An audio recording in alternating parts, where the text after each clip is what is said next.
Bambu Labs, they make some excellent printers and some excellent filaments. However, I don't think this is one of them. This is the PA6-CF, that is filament with carbon fibre chopped up and put inside of it, and I don't really like it.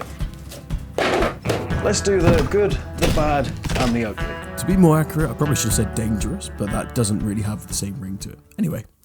Starters, the good, it's kind of hard for me to say because I'll be honest, I'm not really impressed with much of it. It hasn't really given me much to go with. I would say that the normal prints are okay, but they haven't really been. And some people might say this is because I didn't dry it beforehand, but it literally came out of the packet and went straight into my printer and started doing this straight away. And I'll show you what I mean.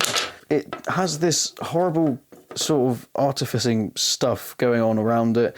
Even on the most basic of prints, you're still going to get these horrible little fluffy bits.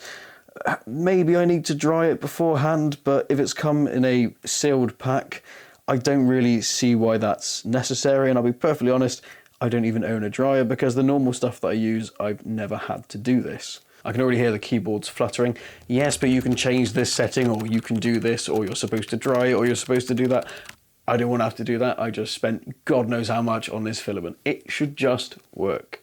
Overall, print quality is not amazing. It doesn't really look that good. There's plenty of dodgy little bits like that.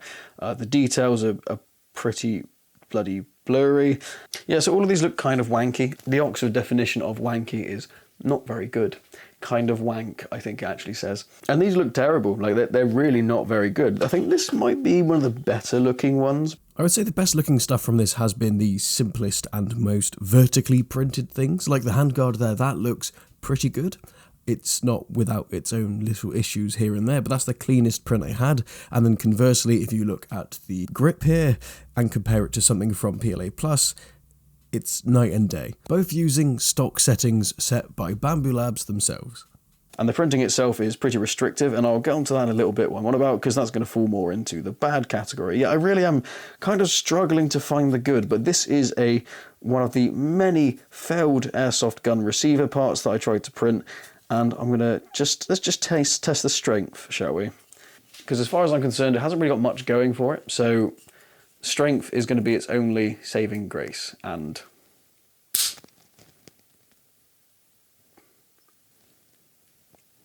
pretty strong, I guess. I really regret doing that without a mask on. So I didn't really find much, but I guess that's the good done. Anyway, the bad. So for starters, goes without saying, spaghetti. And no, my printer hasn't been hacked by the Italians again. It just created loads of this spaghetti stuff when I left it, assuming that it would perform exactly the same as other filaments that Bambu Labs already has the printing information for, as it's one of Bambu Labs' own brand.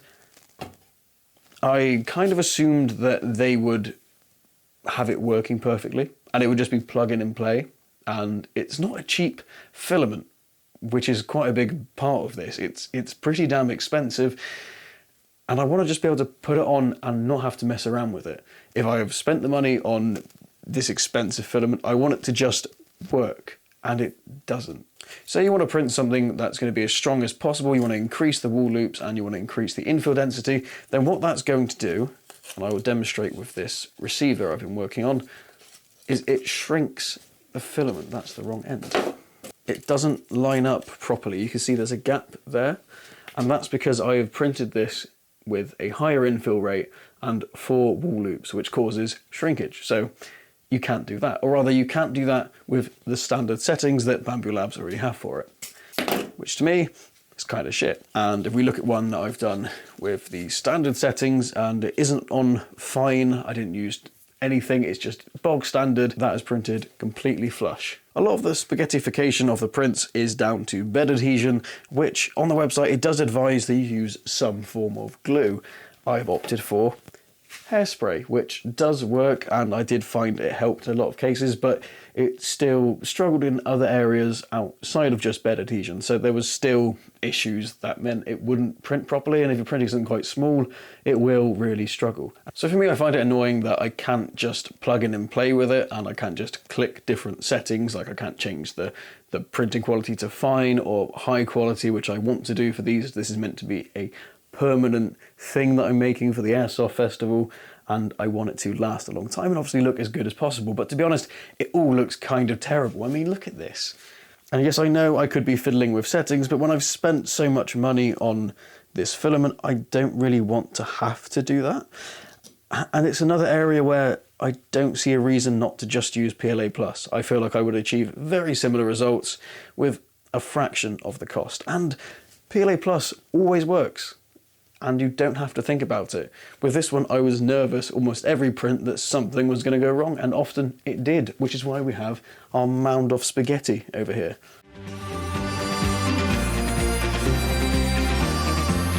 So that's the bad, now the ugly. If any of us have been to asbestos training like I have, as a couple of industries I've worked in, it's been required, it's really bad to breathe in fibres. Like really, really bad. And this has got carbon fibre fibres in it. And when you break it, like I did, like a moron, where are those fibres going to go? In the air. And when you're printing, where are those fibres going to go? In the air. And a lot of people are thick and they don't have one of these. They just print in their living room next to their baby's cot because they've got special needs or something. Even me, being sensible and using this enclosure, it's not going to get all of the fumes. It just won't. Not 100% of them. Most of them, yeah, sure, but not all of them. And it just isn't worth the health risk. It's bad enough breathing in the standard 3D printing fumes without them being filtered and removed, but adding carbon fibres to it, it just seems like a terrible idea. And thanks to Dragon Breath in the community Discord, I'm now also aware that touching it can put fibres into your skin and cause issues. So anywhere where it's printed badly, or where there's like slightly frayed bits, or if I disturb it, I can't, sanding it is completely out of question. That's going to put that straight into the air. It's going to embed tiny little carbon fibre pieces in my hand. That's not good. That's not something that's worth the risk in my mind. I really don't see the point. And on the website, there isn't really anywhere that stresses this could be an issue. It's something that I've had to look into and find. I mean, I'm not surprised that a 3D printing company hasn't been that honest or open about the dangers of their products, because none of them seem to. Now, typically, companies do not give a shit about you, but a company in China really doesn't give a shit about you. So it's a no from me. I literally see no point in the extra expense, and I'll be perfectly honest, I am looking forward to going back to my printer, taking away the last of this expensive stuff after I'm done trying to get the most out of it that I can, and putting PLA Plus back in, because eSun PLA Plus always works. There is no reason not to use it in my mind. Okay, look, I know I've been a bit negative in this video, but to me, a product that comes from Bambu Labs comes with the benefit of they already have the settings and the printer is all ready to go with it, and you don't have to do anything. I think if you sit down and you tinker, you have all the correct equipment to post-process it, you wet sand it, you wear a mask, you do everything properly on almost like an industrial level, then maybe, yeah, you can get some really cool, strong, lightweight prints out of this stuff. However, I am not one of those people, and it is expensive, and I don't think it's worth the risk for most people that are just tinkering. I also find it funny that a lot of 3D printing related YouTubers not very often criticise 3D printing companies. Do we find that interesting? Do we think that maybe there is some financial incentive for 3D printing channels to not badmouth the people that send them free shit?